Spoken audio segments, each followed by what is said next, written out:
Mi padre dejó embarazada a mi madre cuando era su maestro en la escuela secundaria. Mi papá solía enviarme tarjetas de cumpleaños cada año, o eso creía. Mi abuelo abusó sexualmente de mis 3 tías. Una vez que tuviste la edad suficiente, ¿cuáles fueron los oscuros secretos familiares que finalmente te dejaron entrar? La abuela no decidió mudarse con nosotros porque nos amaba mucho y quería pasar más tiempo con nosotros. La abuela se mudó porque su hijo era adicto a la metanfetamina y la convenció de poner su nombre en la casa, sacar todo el dinero para renovaciones y dejarla sin hogar. Sufrió un infarto la noche que se enteró y ahora tiene que vivir con un marcapasos. Vete a la mierda, tío Roy. Mi padre dejó embarazada a mi madre cuando era su maestro en la escuela secundaria. Tenía 30 años y estaba casado. Ella tenía 15 años y era su alumna. Se escaparon juntos. Él se divorció y se casaron en un estado que permitió el matrimonio a los 16, 2 meses antes de que naciera mi hermano mayor. Cuando era joven, me dijeron que mi tío, lado materno, había muerto, repentinamente, de cáncer. Tenía alrededor de 6 años. Mi abuelo y otro tío habían muerto en los 2 años anteriores. Así que, lamentablemente para esa edad, yo estaba familiarizado con la muerte y con los funerales.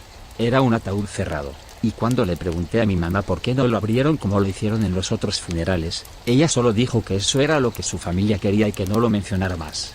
Años más tarde, cuando tenía 12 años, me estaba quedando en la casa de mi abuela paterna, y ella se estaba desatando una perorata religiosa, como solía hacer, y surgió el tema del infierno. Mi abuela, que nunca aguantó los golpes, dijo rotundamente como tu tío Charlie, está en el infierno.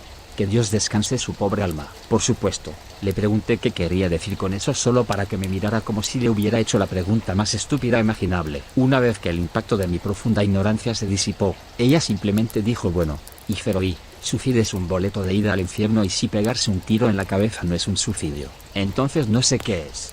Esa conversación está grabada para siempre en mi cerebro. Era una mujer increíblemente cálida y cariñosa, pero era muy práctica y honesta. Y a veces decía algunas mierdas frías debido a sus locas creencias religiosas. Ella me abrazó y me horneó galletas después, y se disculpó por tener que ser quien me dijera cómo murió realmente.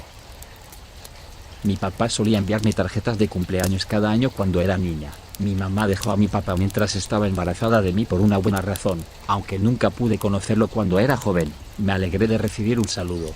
Tarjeta de él con unos $, reconociendo que estaba vivo y que un día quería verme. Alrededor de los 14-15 me enteré de que mi madre había escrito todas y cada una de esas cartas y mi abuelo nos las enviaba por correo para que parecieran legítimas. En realidad, nunca recibí ninguna carta de él. Editar. No esperaba que este comentario explotara mientras dormía, pero quería responder a algunas preguntas que recibí. Mi papá era un tipo bastante terrible, sin ventilar toda la ropa sucia de mi familia. Él era un abusador sexual. Finalmente lo conocí 2 veces. Una vez en el funeral de mi tía a los 17, donde me escribió una larga carta sobre cómo deseaba estar mejor, y una vez cuando yo tenía 19 años cuando trató de establecer una relación. Me dio una vibración terrible y nunca respondí a sus intentos de extender la mano después de eso, y soy más feliz de esta manera. Mi mamá crió a 2 niños sola. Desafortunadamente, mi familia tiene sus problemas. Mi familia sufre de alcoholismo y mi madre tiene graves problemas de salud mental. Crecer con ella no siempre fue fácil y todavía no lo es. Ahora algunos días está lúcida y es una madre maravillosa. Otros días es violenta e inestable. Pero sé en el fondo de ella que está bien y que no está afligida por su enfermedad. Es una madre increíble y amable. Solo tengo que aceptar que no se encuentra bien y tratar de recordar los buenos momentos. Mi familia y yo estamos separados estos días, pero me dan ganas de trabajar más duro para ser una madre estable y cariñosa si algún día me convierto en una. Al final de todo, todavía amo a mi mamá y estoy agradecida de que me haya protegido de él. Mi abuelo abusó sexualmente de mis 3 tías, mi hermana mayor y posiblemente mi otra hermana y prima. Solo me enteré cuando mi nana estaba muriendo 11 años después de su muerte. Están enterrados uno al lado del otro y no puedo animarme a visitar a mi nana porque él también está allí. Editar. Gracias por todos los comentarios sobre visitar a mi nana e ignorarlo. Lo intentaré. Para aquellos que dicen que mi nana tenía que haberlo sabido, lo he discutido en longitud con mi tía y estamos seguros de que ella no lo sabía. Trabajó por las noches durante muchos años y todas mis tías se han dicho que nunca se lo habrían dicho porque querían protegerla. Que no faltaba mi prima favorita. Todo lo que sabía al crecer, él era 13 años mayor que yo. Era que iba y venía mucho. Vivió con nosotros cuando yo era un bebé y después de que se mudó nos visitaba cada 6 meses o así de la nada. Pero nunca lo visitamos ni lo llamábamos. Sus visitas fueron una de mis cosas favoritas en el mundo. Lo amaba como a un hermano. Cuando yo era un adolescente, entendí que tenía problemas con sus padres. Lo habían echado a los 13 y mis padres lo acogieron. Pero ese tipo de infancia te molesta. Entre las visitas a mis padres, evitaba al resto de la familia. Se mudaba mucho y no tenía trabajo por mucho tiempo, razón por la cual mis padres no siempre sabían dónde estaba. Pero en mi adolescencia dejó de venir en absoluto. Pregunté repetidamente si alguien había tenido noticias suyas y me dijeron que no. Pregunté si podía contactarlo y me dijeron que nadie tenía un número o una dirección para él. Él vendría cuando quisiera, pero se extendió durante años. Realmente me preocupaba que estuviera muerto y realmente lo extrañaba. Cuando tenía más de 20 años, finalmente descubrí que todos sabían dónde estaba todo el tiempo. Estaba en prisión por asesinato, por lo que escuché. En realidad estaba algo justificado. Estaba defendiendo a su nueva esposa, a quien nunca llegué a conocer. También descubrí algunas cosas súper malas sobre cómo la familia extendida se puso del lado de sus padres jodidos y se negó a ayudarlo a él o a su esposa cuando lo arrestaron.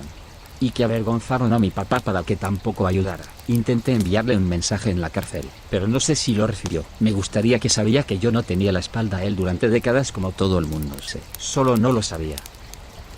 No tanto, como descubrimos por accidente, pero aparentemente el primer amor de mi padre y él tuvo un grave accidente automovilístico cuando él tenía 25 años y ella murió. Vivió con su padre durante años después de su muerte. De vez en cuando viene a visitar a mi papá, incluso 30 años después. Siempre nos dijeron que era un mentor hasta que mi hermana presionó a mi madre sobre el tema. Una de las de mi hermana incluso lleva el nombre de la niña que murió, segundo nombre, y ni siquiera supimos de ella hasta el año pasado. Ninguno de nosotros se lo ha mencionado nunca. El bisabuelo era un soldado que se oponía a los poderes del eje. Él y su escuadrón fueron capturados por tropas italianas y condenados a muerte junto con sus amigos. Serían ejecutados juntos. En el momento de la ejecución todos sus compañeros murieron frente a sus ojos, pero él sobrevivió porque el soldado falló. Sin saltarse un latido fingió su muerte. Bien tumbado sobre los cuerpos de sus deseosos amigos. Sorprendentemente funcionó y consiguió escapar.